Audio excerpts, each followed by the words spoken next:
سلام. امروز میخوایم با توتون اولد لندن پبل کات آشنا بشیم. تین 100 گرمیه و یه بوی ترش آلو هم نه خیلی، ولی بوی آلو و علف، برگ خیس خورده، همچین چیزایی میده و برشش هم دقیقا از این فلیکای بلنده که خیلی بلنده. حالا میخوام در بیارم دقیق نشونتون بدم. اینجوری تاب خورده به همه که حالا تو ویدیو میبینیم. درشو که باز میکنیم خیلی لذت بخش این صدای زیبا رو میبینیم و داخلش هم که همین توتونا. تو سایت توباکو ریویوز نوشته که کاتش بروکن فلیکه، ولی نمیدونم واقعا به این میگن بروکن فلیکی که مثلا اینجوری بروکن نیست، فلیک هست ولی فلیک بلنده. واسه همین نمیدونم شاید مدل های مختلفی داره یا چی، نوشته هاشون هم یکیه، یعنی اینم پبل کاته. حالا هنوز خیلی مونده اینا رو بخوام یاد بگیرم. بریم بزنیم زیرش ببینیم چه خبر. و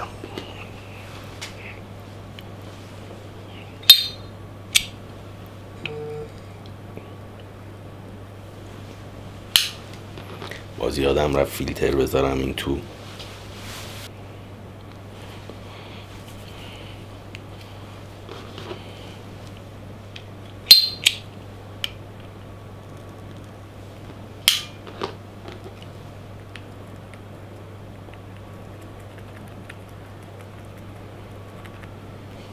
یه مزه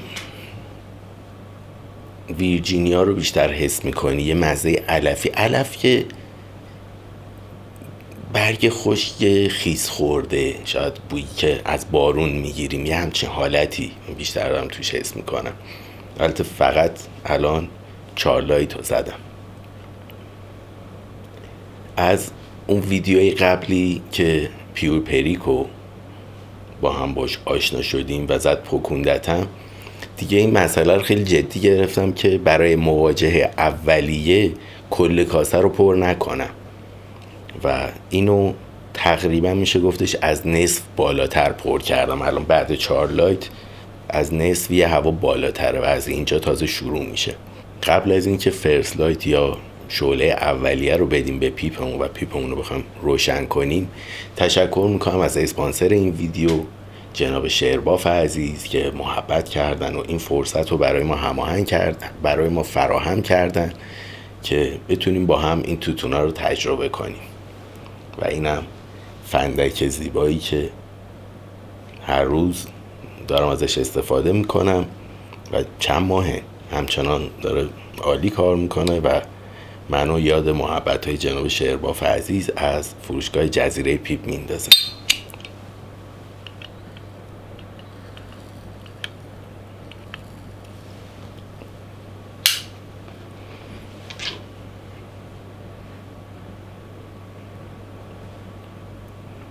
شیرینی ویرجینیا با خیلی کم سوزش دماغ پریک، خیلی کم، خیلی فاصله داره از پیور پریک.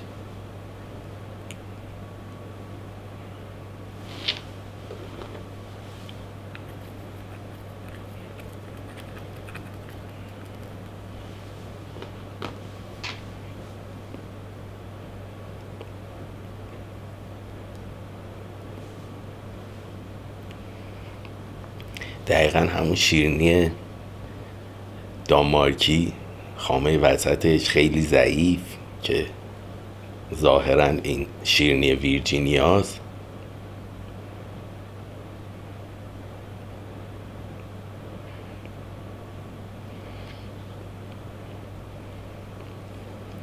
و فعلا از پریکش فقط همون سوزش هست، یعنی اون طعم عطر مردونه و اون بوی جنتلمن پریکو هنوز توش حس نمی‌کنم. ولی خیلی توتون چیزیه، بی اغراقیه، خیلی توتون بی اغراقیه که راحت میشه باش کنار اومد.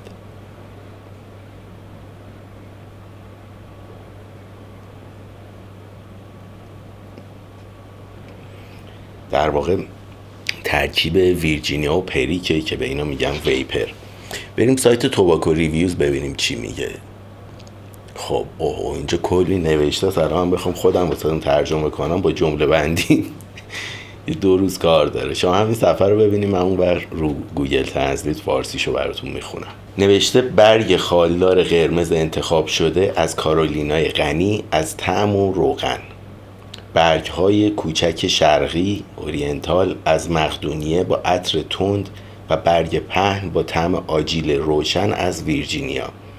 همگی برای تشکیل چارچوب این ترکیب شدند. همه به صورت فله رها می شوند تا ادغام شوند و در نهایت مقداری پریک لوئیزیانای خالص اضافه می شود. سپس این ترکیب به سختی فشرده می شود، همونطور که در روش دریایی قدیمی هیدرولیک هویج جای نخ و ماهیچه تابیده شده را می گیرد. این واقعا هیچ ایده‌ای ندارم داره راجع به چی صحبت میکنه.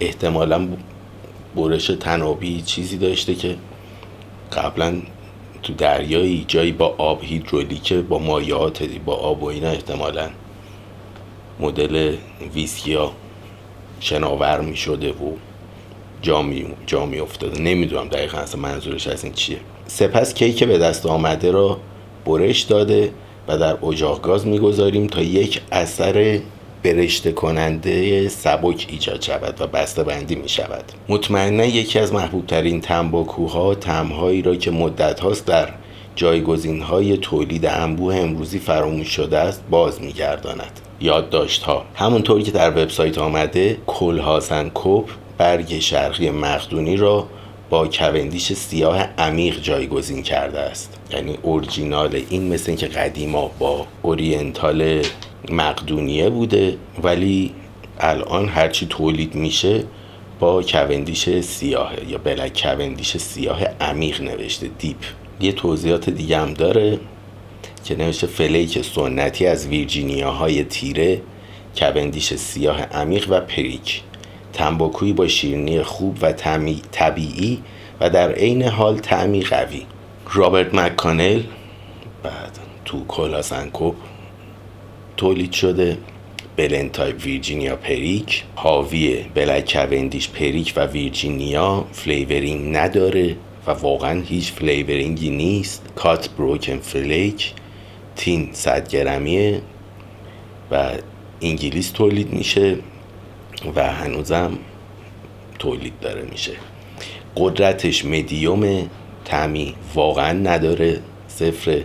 روم نوت من که خیلی چیزی حس نمی‌کنم، خودم دارم میکشم، ولی لذت بخش تا قابل تحمل و تیستش هم میگه مدیوم. امتیاز 43 تا ریویو داشته که 3/30 بهش دادن، تقریبا امتیاز خوبی داره که 20 نفر 4 ستاره، 17 نفر 3 ستاره، 5 نفر 2 ستاره، 1 نفر 1 ستاره. یعنی اکثریت روی 3 ستاره و 4 ستاره بودن و توتونه جذابیه احتمالاً. و این پایین هم یه سری ریویوهای دیگه که کاری باهاش نداریم. الان که دارم میکشم یه ذره گذشته، اون طعم شیرینیه هی داره تغییر میکنه، ولی همون شیرینی های مختلف میشه. مثل اینه که همون شیرینی دانمارکیه رو تازه میخوری، سرد میشه میخوری، سرد شدهش گرم میکنی میخوری، همش مزه های مختلفی داره و اینم تو همون حالتهایی داره شیرینیش عوض میشه.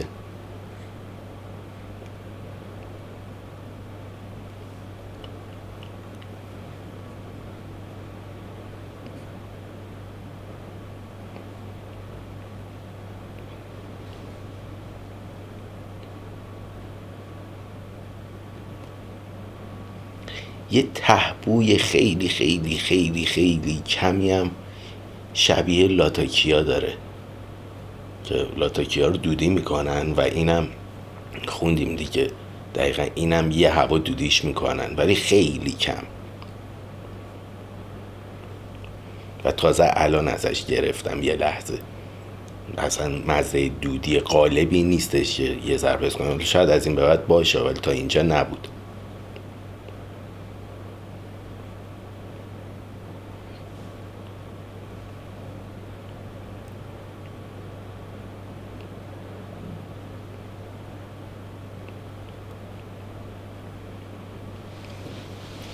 کم کم داره بوی پریکش هم میاد بالا و تندی پریکش هم داره حس میشه. یعنی قشنگ تند نیستا، ولی یه هوای تندی میبینی میدونی اخلاق پریکه که این کارو میکنه.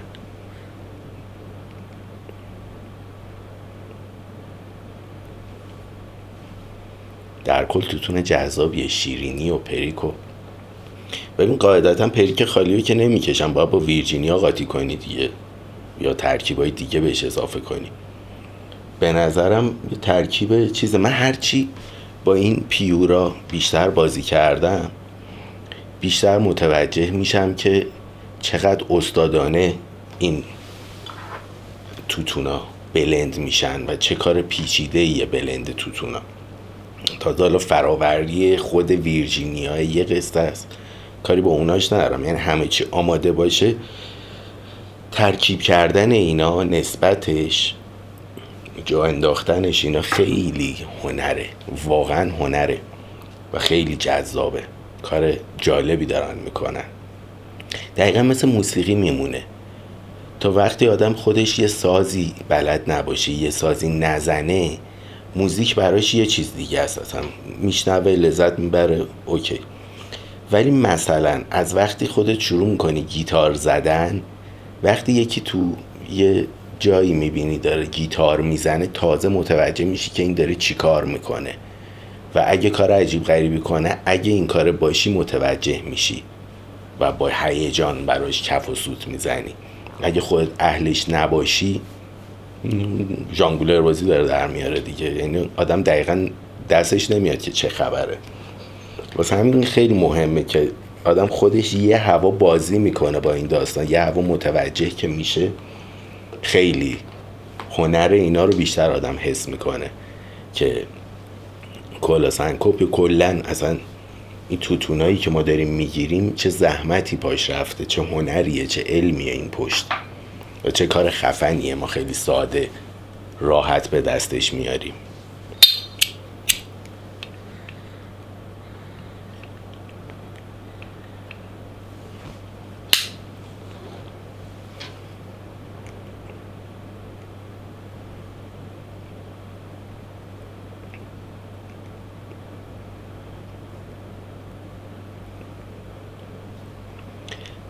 همچنان همونه، فقط پیریکه تازه داره خودشو نشون میده و سوزش دماغش اولش که روشن میکردی شاید 2/10 بود از 5، یعنی نیمم نمیشد، ولی الان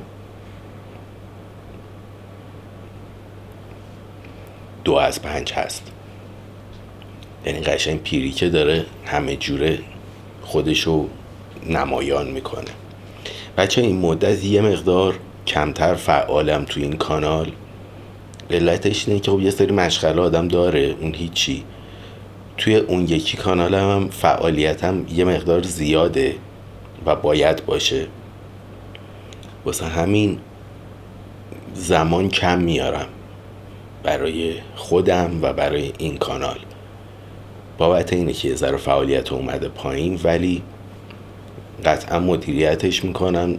الان یه حالت ناخواسته بود. من فکر کردم مثلا از اواخر شهریور قراره فعالیت اون کانال زیاد شه، کانال کیوان تیپس زیاد شه، ولی یه جوری برنامه پیش رفت که دیگه از هم 2 هفته پیش اینطورا فعالیت هم رو اون کانال خیلی بیشتر شد و این چون برنامه ریزی نشده بود یه ذره تو فشار زمانی قرار گرفتم. ولی اینم قطعا مدیریتش میکنم که این کانالم روال خودشو داشته باشه، یعنی حداقل هفته 1-2 تا ویدیو رو داشته باشه اگه هر روز نمیتونم بذارم. و یه سری هم مطلب آماده کردم راجع به موضوعی غیر پیپ که راجع بهش صحبت کنیم، دغدغه‌های فکری خودم و اینا، و اونام هست. بحث پیپ هم که ادامه میدیم. هنوز کلی تو مونده که باید با هم باش آشناشیم و ترکیب کنیم، بازی کنیم با پیپ، از این دنیای زیبا لذت ببریم و دور هم گپ و گفت داشته باشیم. بریم ادامه این دوستمون رو ببینیم دیگه چیا میگه.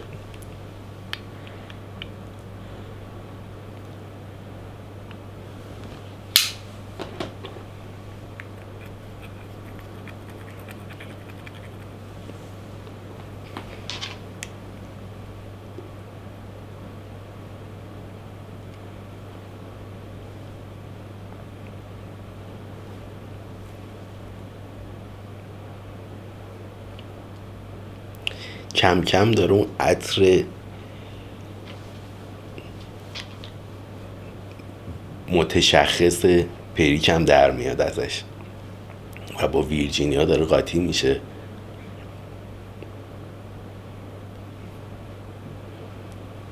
و همچنان توتون جذابیه، توتون بی ادا اطفاریه، راحت سورپرایزت نمیکنه که یهو واه این چی شد اون چی شد یا زبون تو بزنه و اذیتو کنه.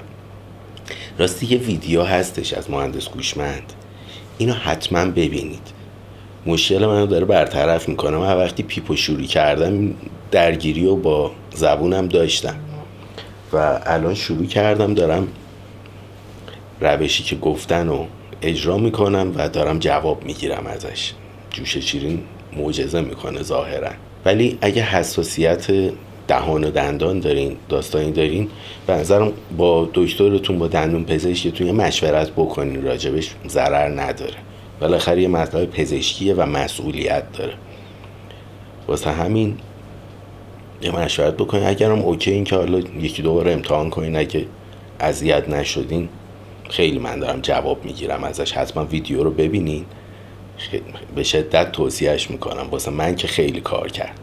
هرچی میره پایین تر داره جدی تر میشه و قشنگ هی بیشتر منو یاد پیور پریک میندازه.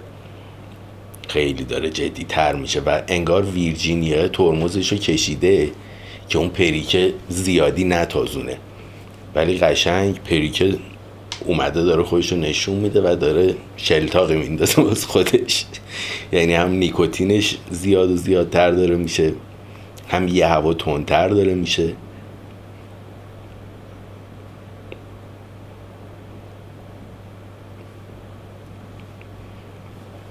و قشنگ ویرجینیا داره مهارش میکنه. یه طعم خیلی چیزی هم هست، نمیدونم دقیقاً، انگار بوی بعد از اینکه دودو میدیم بیرون یه بوی دودی توی بینی میمونه که فکر میکنم این واسه کاوندیشه باشه، دقیق نمیدونم.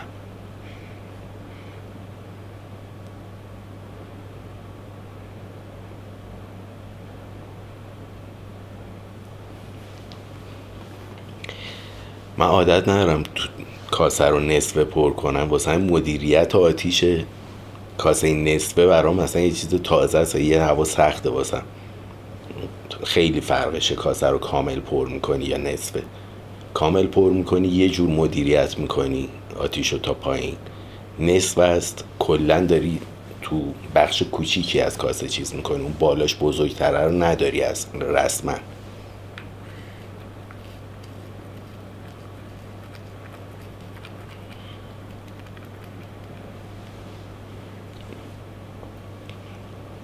حتما چون من اینو اینجوری میبینیم میکوبم تصویرش اینجوریه، در واقع من دارم خود وزن تمپر رو چیز میکنم، میزنم روش. یعنی حتی با دستم فشار نمیارم، این تمپرم خودش یه ذره وزن داره، با اون چک تولا میزنم یه هوا وزن دستم میذارم روش، ولی با این ببینین تاپ و تاپ میزنم فقط وزن خودشه، تازه اونم کنترل شده است.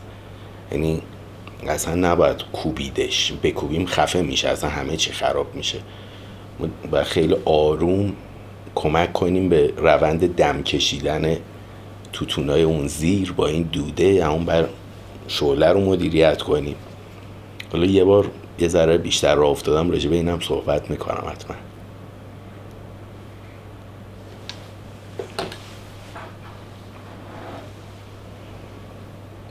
قشنگ تند و سنگین شده، مزهش بد نشده ها، ولی نیکوتین بالاشو قشنگ حس میکنی، قشنگ سنگین شده آخرش.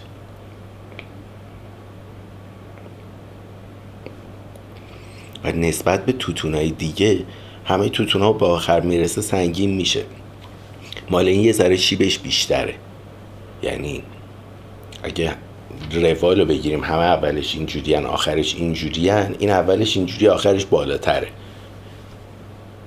ذره شیبش تندتره، هرچی میریم جلوتر مقدار سنگینیش یه هوا بیشتر میشه که اینم فکر میکنم واسه پیریک هست، پیریک یا پریک.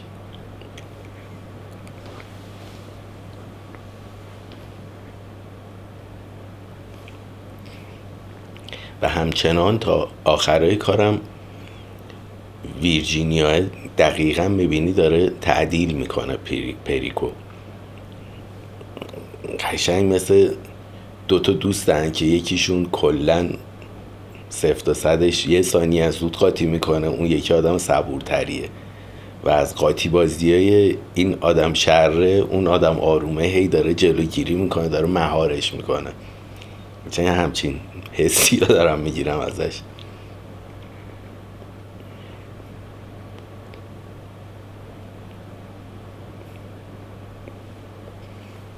ولی خیلی جالبه، تا قبل از کشیدن پیور پریک واقعا هیچ درکی نداشتم که اصلا پریک کدومه، چیه، چی کار میکنه.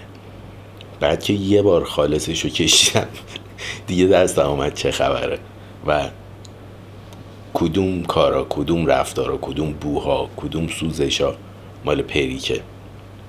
آخرش قشنگ سنگینه، یالا نیکوتین زیاد و قشنگ چیز میکنه، طعم خراب نشده ولی سنگینه قشنگ. و این خوراک، این حرکتیه که خود من همیشه میکنم تو روزمرم، که کاسه رو پر میکنم سر صبح و روشن میکنم تا یه جایی میکشم، بعد خودم استراحت میکنم، پیپ استراحتی میکنه، خنک میشه، دوباره 1 ساعت بعد ادامهش رو میکشم. مثلا صبح تا ظهر میشه یه کاسه رو تموم کنم و این خوراک اون داستانه. بعد چرا خوراک اون داستانه؟ ببین توتون که اولش تازه است، خب خوشبوه، خوش عطر، حال میده، وسطش هم بد نیست، ادامه مسیره، آخرش طعمش دیگه زیاد دلچسب نیست و جایزه کم داره برای اینکه آدم بره سراغش. ولی اینکه آخرش انقدر تند میشه، میگه حداقل تو چند تا پک نیکوتین بالاتری میگیرم. حالا واقعیت نمیدونم که وقتی پیپ خاموش میشه روشن میشه همچنان با همین کیفیت میشه نیکوتین گرفت یا نه، ولی این تو ذهن من هست و داره کارم میکنه دیگه. یعنی خودم مثلا 1/3 پایانی و وقتی میخوام روشن کنم بکشم دارم خوشه که یه چیز سنگین عوضش دارم میکشم، یه بمب نیکوتین چیز میگیرم، بعدش حالا دیگه تموم میشه، پیپ استراحت میکنه، دوباره بعدی. تهش دیگه الان تموم شد تقریبا کاسه، تقریبا که آره دیگه تمومه.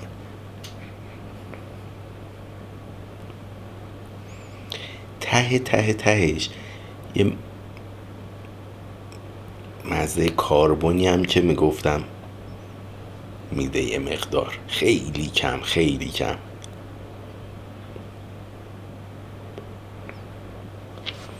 انگشتم گذاشتم این زیر که گرمی رسید اینجا متوجهشم.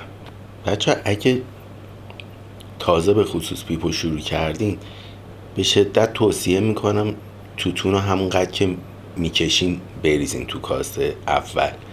دوم اینکه توتون رو تا ته بکشین، نذارین توتون نسوخته بیاد بیرون وقتی دارین پیپو تمیز میکنین. یاد بگیرین مدیریتش کنین، یعنی یاد گرفتنیه واقعا. یعنی همون بار اول آخرشو نمیشه کشید آخر پیپو، ولی یه ذره که ادامه میدی پیپو قلقش دستت میاد. اگه روش متمرکز شی قلقش دستت میاد که بدون اینکه اذیتت کنه، بدون اینکه نکشیدنی بشه بتونی تا آخرش بری. حالا چند تا تیکه مثلا توتون سوخته میبینی شاید اون ته که سوخته باز اوکیه، یا میتونی خاکستر سفیدش کنی اصلا خاکستر کامل شه. ولی اینکه توتون نسوخته بخواد اون ته بمونه دیگه خیلی فوله، هم حیفه اصلا کاری با قیمتش. اینکه این توتونایی که الان ما داریم و تو بازار هست چند وقت دیگه اصلا ممکنه گیرمون نیاد و تا چند سال یهو این توتونایی که الان داریم و دیگه تجربه نکنیم. جدای این بحثش زحمت کشیده شده بابتش و هنر خرج شده، یعنی یه اثر هنریه که ما همینجوری استفاده نکرده داریم میندازیم دور. مثل اینه که با کلی زحمت یه فیلمی تولید شه و فیلم رو مثلا 1 ساعتشو ببینیم، عادت کنیم که فیلم 1 ساعت و نیم و 1 ساعتشو ببینیم دیگه بیخیال شیم تا تاش ببینیم. حالا یه فیلمایی هست خیلی بده آدم ترجیح میده که اصلا نبینه بقیهشو، ولی میدونیم که فیلمای خوبی هن دیگه، حالا یه دونش بده، همش که بد نیست. سعی کنیم عادت کنیم که تا ته فیلمو ببینیم و استفاده کنیم از این اثر هنری که تو دستمون قرار گرفته داریم اسموکش میکنیم. مراقب خودتون باشید. تا بعد، خداحافظ.